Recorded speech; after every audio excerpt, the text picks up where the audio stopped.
Thank you, Deputy President. I move to take note of answers given by Senator Gallagher. Thank you.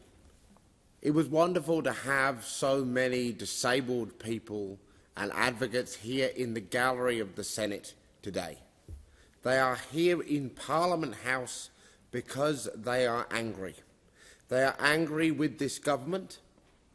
They are disgusted with this budget. They are horrified by the fact that a government they voted for, on the promise that Labor would protect the NDIS, has delivered a budget that cuts out $185 billion from our NDIS over a decade. This budget raises 10 times more from the cuts it makes to the NDIS than from the changes that have been made that will tweak around the edges of some of the privileges enjoyed by wealthy property investors. Shame. There are many moments in politics where people look into Parliament House and are rightly confused, frustrated, angered, repulsed by what they see.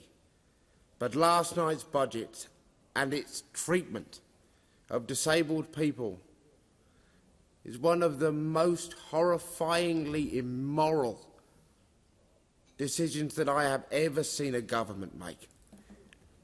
It makes no sense to make these cuts to our NDIS, to introduce so much struggle into the lives of families and communities that are already doing it tough.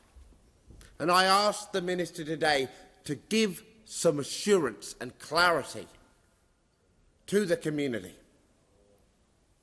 I asked the Minister to repeat the pledge that have been made by so many other ministers when they have sought to make changes that turn out to be cuts to the NDIS. I asked them, will they guarantee that nobody will be worse off? Nothing. No response. Pretended like they didn't even hear the question. I asked the Minister to give some assurance to the Australian autistic community, to autistic teenagers and adults who fear that they are the ones in the sights of the government in this moment.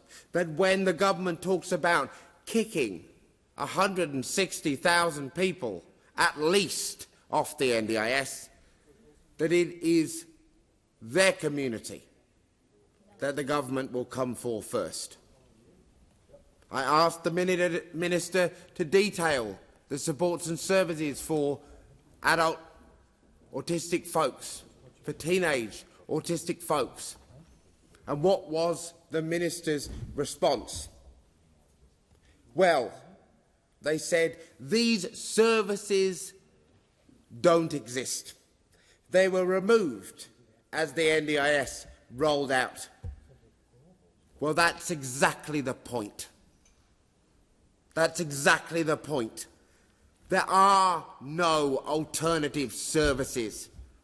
The government has been peddling a myth for so many years now that there will be these supports, that there are already these supports outside the scheme, when we know the reality, that there is so little available for anybody, and when you move beyond services for babies and younger kids, there's nothing. And so what the government is proposing to do is kick over 160,000 people off a cliff and then promising to build a trampoline by the time that folks hit the bottom. Well, that is not good enough. The Greens will continue to organise with the disability community to oppose these cuts. Your time has expired. Authorised by Steele-John, Australian Greens, Canberra.